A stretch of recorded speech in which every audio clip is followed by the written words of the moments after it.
शंकर की गाय, जिसका नाम देवी था, वो आज रास्ता भटक कर सुरपुर गांव के जंगलों में चरने गई थी। शंकर भी उन्हें ढूंढते हुए उनके पीछे पीछे सुरपुर के जंगल में दाखिल हुआ। दिन ढल चुका था, जिसके बाद तो जंगल और भी खतरनाक महसूस होने लगा था। लेकिन शंकर अपनी प्यारी गाय देवी की तलाश में आगे बढ़ता गया। थोड़ी दूर जंगल में जाने के बाद उसे देवी की रंभाने की आवाज सुनाई दी। देवी, देवी, कहाँ हो तुम? उसे फिर से गाय की आवाज सुनाई दी और शंकर आवाज की ओर बढ़ने लगा। अचानक से उसे महसूस हुआ कि कोई उसके पीछे है, और जब वो मुड़ा तो वहां उसे कोई नहीं दिखा। उसे फिर से गाय के रंभाने की आवाज सुनाई दी तो उसे उसकी गाय दिखी। गाय एक बरगद के पेड़ के पत्ते खा रही थी। शंकर उसके पास गया। अरे मेरी देवी, तुझे ये पत्ते खाने हैं?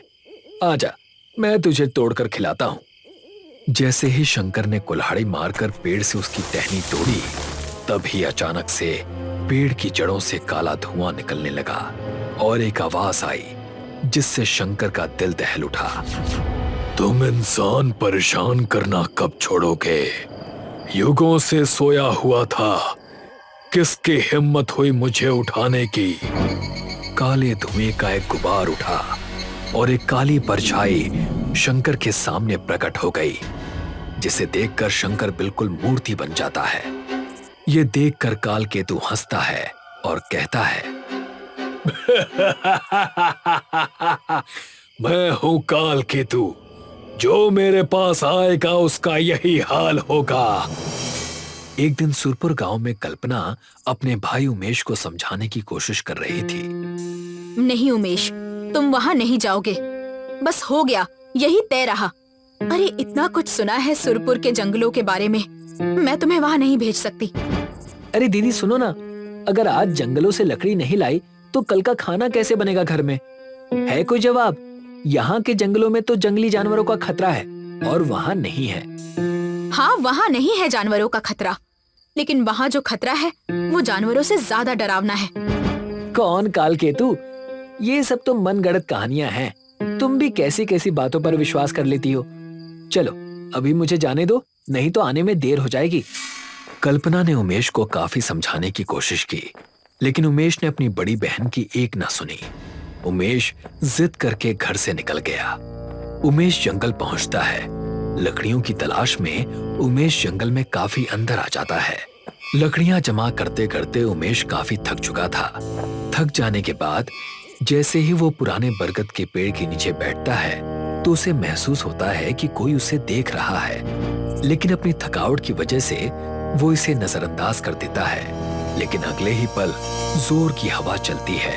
उमेश घबरा जाता है और उठकर सोचने लगता है, मेरे पैर अचानक से जम क्यों गए थे? उठ क्यों नहीं पा रहा था मैं? ये हो क्या रहा है? तभी एक दहाड़ भरी आवाज उमेश का ध्यान अपनी ओर खींचती है।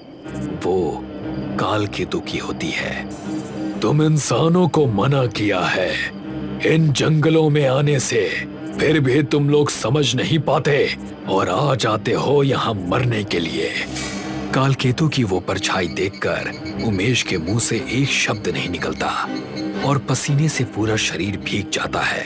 कालकेतु ने तभी अपना एक हाथ उठाया और जोरों की चल रही हवा एकदम रुक सी गई। उमेश डरते हुए कहता है, मुझे माफ कर दो, मैं यहाँ लकड़ियाँ लेने आया था, मुझे जाने दो।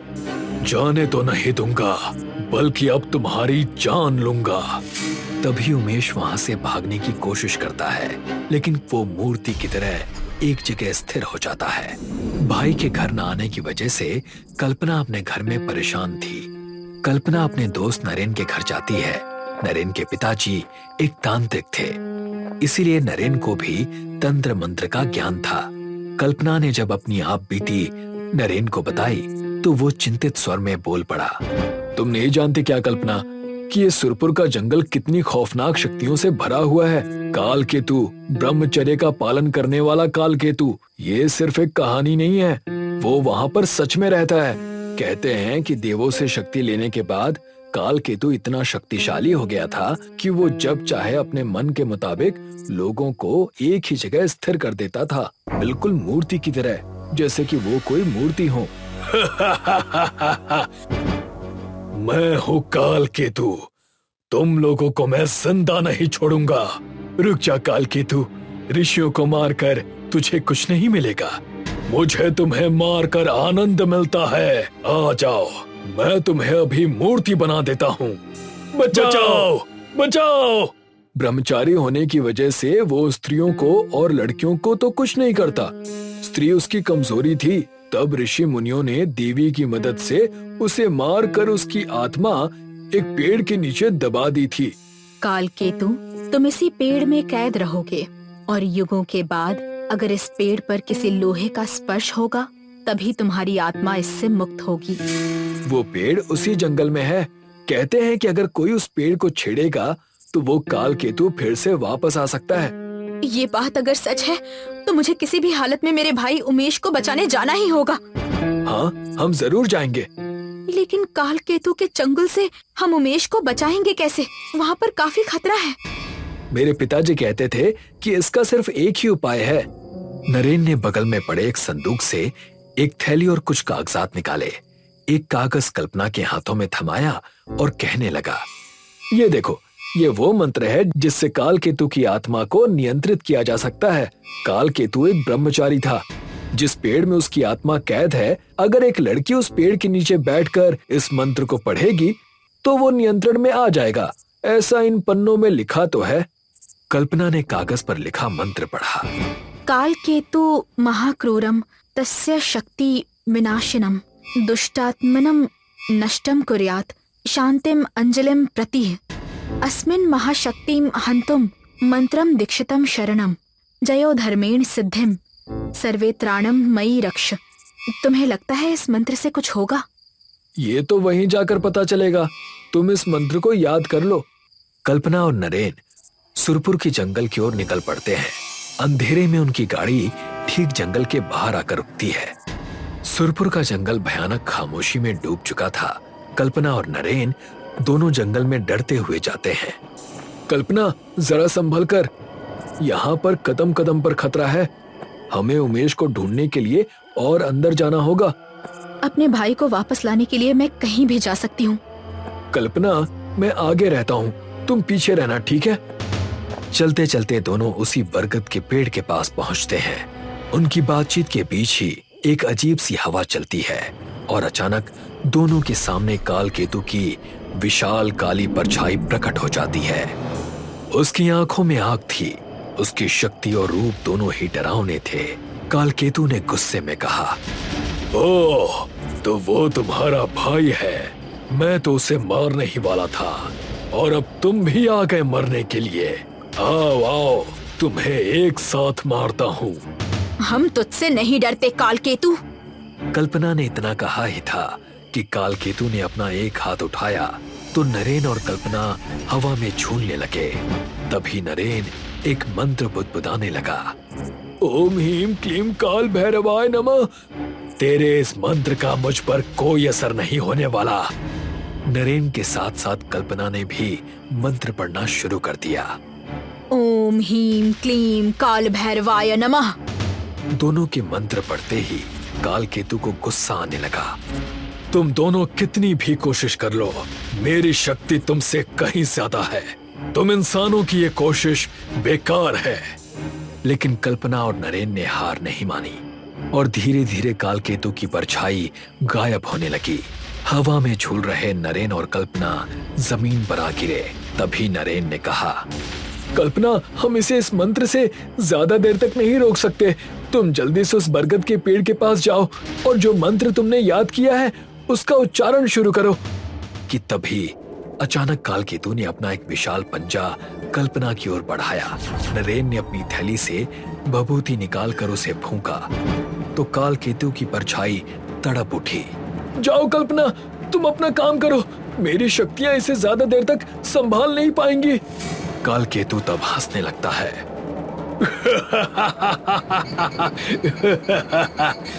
तुम्हारे ये मंत्र मेरा कुछ नहीं बिगाड़ सकते।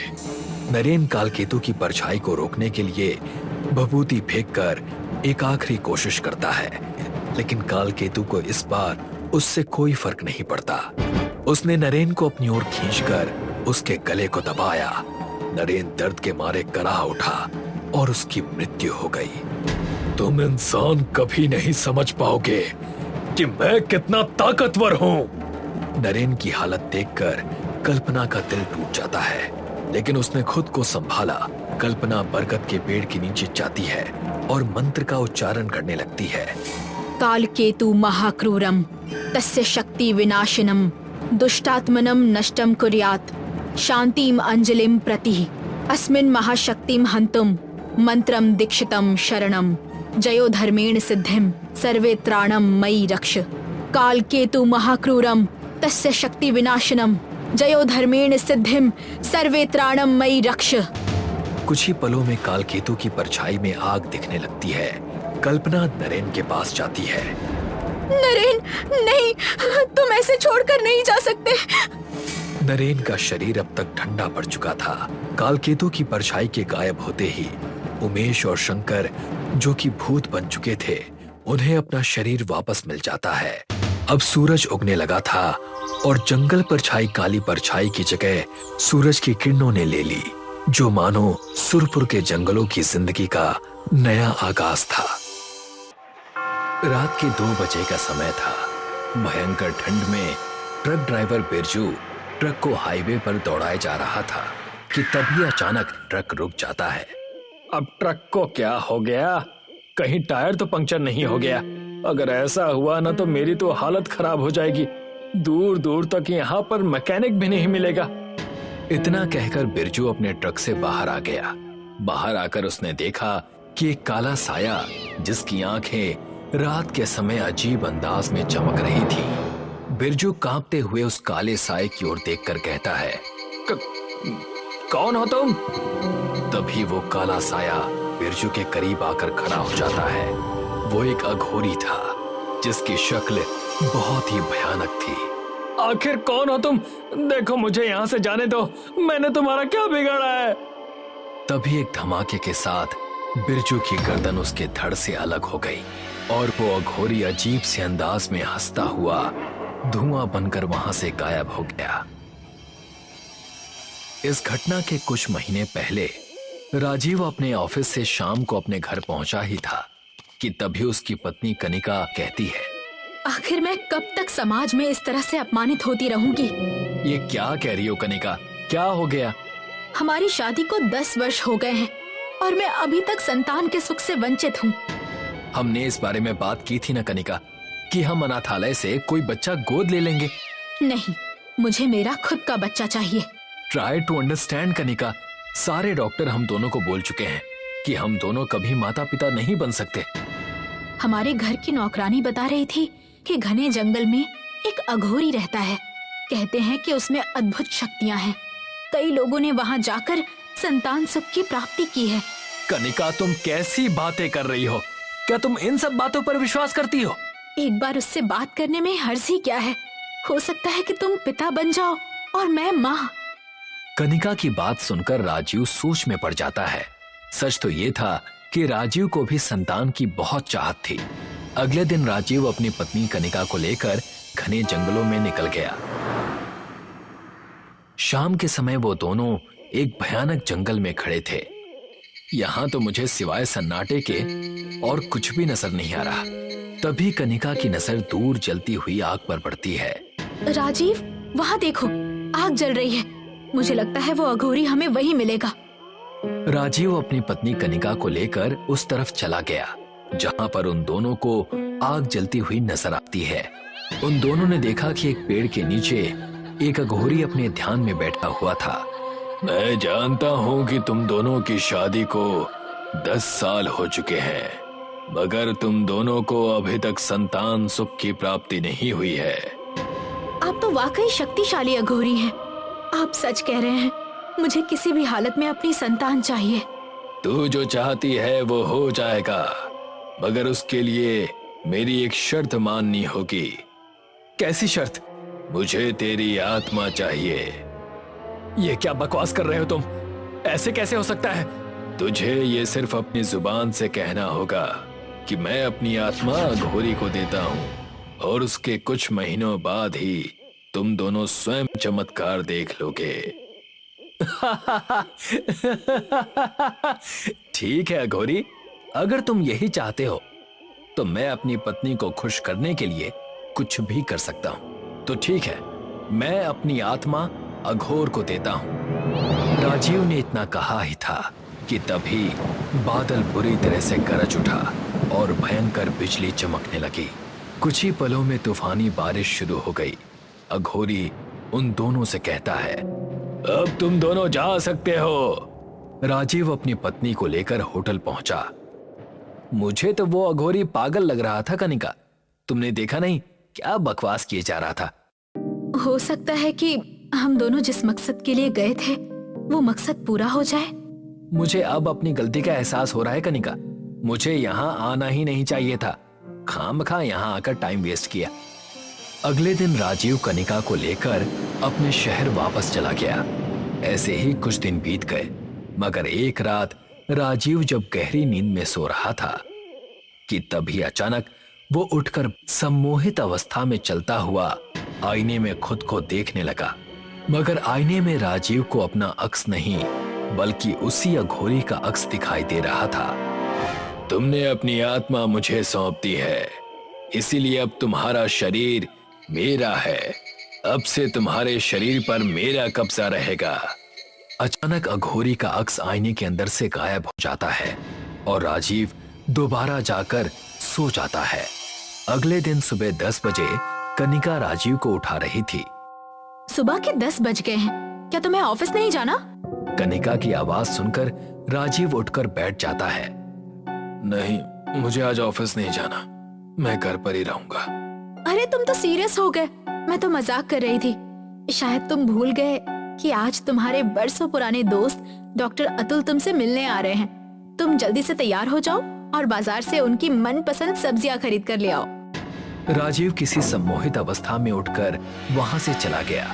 कुछ देर बाद राजीव ने 2 थैले कनिका के सामने रख दिए। कनिका थैले देखकर कहती है, ये तुम क्या उठा लाए?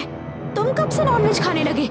जहाँ तक मैं जानती हूँ तुम तो शाकाहारी हो। शाकाहारी था, लेकिन अब मैं मांसाहारी हूँ। जो लाया था उसे पकाओ। लेकिन तुम तो बता रहे थे कि तुम्हारे दोस्त डॉक्टर अतुल भी शाकाहारी हैं। वो मुझसे मिलने आ रहा है, इसलिए मैं जो खाऊंगा उसे भी खाना होगा। अपने पति की बात सुनकर कनिका गुस्से में किचन में चली जाती है। शाम तक डॉक्टर अतुल राजीव से मिलने के लिए उसके घर आते हैं, मगर राजीव ने डॉक्टर अतुल के साथ बड़ा ही अजीब व्यवहार किया। कुछ देर बाद अतुल राजीव और कनिका की ओर देखकर कहता है, ठीक है भाभी, मैं चलता हूँ। इतनी भी क्या जल्दी है जाने की? कुछ देर और रुक जाते हैं। नहीं, मुझे लग रहा है कि मेरे दोस्त राजीव की कुछ तबीयत ठीक नहीं है, मैं फिर किसी दिन आऊंगा। इतना कहकर अतुल वहां से बाहर निकल गया, मगर वो कुछ ही दूर चला था कि तभी उसके कानों में राजीव की आवाज टकराई, इतनी भी क्या जल्दी है जाने की? अतुल ने जैसे ही पलट कर देखा तो पीछे राजीव खड़ा उसे घूर रहा था। राजीव, तुम्हें हुआ क्या है? मैं तुमसे सालों बाद मिलने के लिए तुम्हारे घर पर आया और तुमने खाने में मीट बनवा लिया, जबकि तुम जानते हो कि मैं मीट नहीं खाता। अतुल ने इतना कहा ही था कि तभी अगले ही पल राजीव उसी अघोरी में परिवर्तित हो जाता है, जिसका चेहरा बेहद भयानक था। ये देखकर अतुल चौंक जाता है। तुम्हारे सामने तुम्हारा दोस्त नहीं खड़ा है मूर्ख, बल्कि एक अघोरी खड़ा है जो तुम्हारी मौत बनकर आया है। अचानक एक तेज धमाके के साथ अतुल का सर उसके धड़ से अलग हो गया और राजीव वहां से गायब हो गया। उस दिन के बाद शहर में रहस्यमयी मौतों का सिलसिला शुरू हो गया। राजीव अक्सर रात के समय अपने घर से गायब हो जाता। एक दिन राजीव की पत्नी कनिका गुस्से में राजीव से कहती है, तुम्हें मुझे बताना ही पड़ेगा कि आखिर रात के समय तुम जाते कहां हो। मुझसे जरा नीची आवाज में बात करो कनिका, मुझे ऊंची आवाज पसंद नहीं। मैं रात में कहां जाता हूं, किससे मिलता हूं, तुम्हें इससे कोई मतलब नहीं होना चाहिए। इतना कहकर राजीव वहां से चला गया। तभी वहां पर कनिका की नौकरानी राधा कनिका से आकर कहती है, मालकिन, क्या आपको साहब जी के अंदर कुछ बदलाव नजर नहीं आ रहा? बिल्कुल आ रहा है। मैं देख रही हूँ कि जंगलों में उस अघोरी के पास ले गई थी, उसके कुछ दिन बाद से ही इनमें अजीब सा बदलाव आना शुरू हो गया है और ये रातों में अक्सर गायब होने लगे हैं। कनिका की बात सुनकर उसकी नौकरानी चौंकते हुए कहती है, आप कौन से अघोरी की बात कर रही हैं? वही जिसके बारे में तूने बताया था। तो इसका मतलब आप 4 महीने पहले उस अघोरी के पास गई थी? हाँ, पता नहीं मालकिन आप किस अघोरी से मिलकर आ गई, क्योंकि मैंने आपको जिन अघोरी के बारे में बताया था वो तो पिछले 6 महीने से हमारे ही शहर के जंगल में रह रहे हैं। ये सुनकर कनिका बुरी तरह से डर गई और सारी घटना अपनी नौकरानी राधा को बताने लगी। मुझे विश्वास है राधा, जरूर उस जंगल के अघोरी ने मेरे पति के ऊपर कुछ कर दिया है। मालकिन और देर मत कीजिए, चलिए मेरे साथ। राधा कनिका को जंगल की ओर लेकर गई, जहां पर एक अघोरी आंख बंद किए हुए बैठा था। अचानक वो आंखें खोलता है और कनिका की ओर देखकर कहता है, तेरे घर में तो अघोर का साया है। ये सुनकर कनिका बुरी तरह से चौंक जाती है। मैं आपकी बात का मतलब नहीं समझी। सब समझ जाएगी, पहले ये बता कि यहाँ क्यों आई है। कनिका उस अघोरी को सारी घटना बताती है। ये सुनकर अघोरी चीखता हुआ कनिका से कहता है, मूर्ख, तू जंगल में जिस अघोरी से मिली वो अघोरी नहीं बल्कि अघोर था, एक शैतान का पुजारी जो इस संसार से कब का जा चुका है। उसकी आत्मा जंगलों में ही कैद थी, मगर तेरे पति ने अपनी आत्मा देकर उसे अपना शरीर दे दिया और तब से वो अघोर तेरे पति के अंदर घुसकर शहर में निर्दोष लोगों की जान ले रहा है। वो अब तक ना जाने कितनी जानें ले चुका है। अगर उसे ना रोका गया तो वो इस संसार में इंसानी रूप में दोबारा जन्म लेने में कामयाब हो जाएगा। इतना कहकर अघोरी मंत्र पढ़ने लगा। अगले ही पल कनिका और राधा ने अघोरी सहित स्वयं को एक हाईवे पर पाया, जहां पर राजीव चुपचाप खड़ा था। अघोरी कनिका से कहता है, यही तेरा पति है ना? हाँ, यही मेरे पति हैं। ये तेरा पति नहीं बल्कि अघोर है, अभी तुझे पता चल जाएगा। इतना कहकर अघोरी ने अपनी झोली से शमशान की राख निकालकर राजीव के चेहरे पर मार दी। अगले ही पल राजीव भयानक चीख के साथ उसी जंगल वाले अघोरी में परिवर्तित हो गया। यहाँ से चला जा अघोरी, नहीं तो बेमौत मारा जाएगा। मैं जानता हूँ कि तू अघोरी नहीं बल्कि अघोर है, एक शैतान के पुजारी की काली आत्मा। तूने इन दोनों की मासूमियत का फायदा उठाकर जितनी भी लोगों की जानें लेनी थी ले ली, मगर अब और नहीं, तेरा नरक में जाने का समय आ चुका है। इतना कहकर अघोरी ने अपने झोले से लाल रंग का अभिमंत्रित सिंदूर निकालकर भयानक अघोर के मुंह पर फेंक दिया। अचानक एक धमाके के साथ राजीव के अंदर से काला धुआं निकलने लगा और वो काला धुआं भयानक अघोरी में परिवर्तित हो गया। कुछ ही पलों में वो राख बनकर हवा में उड़ गया और राजीव बिल्कुल ठीक हो गया।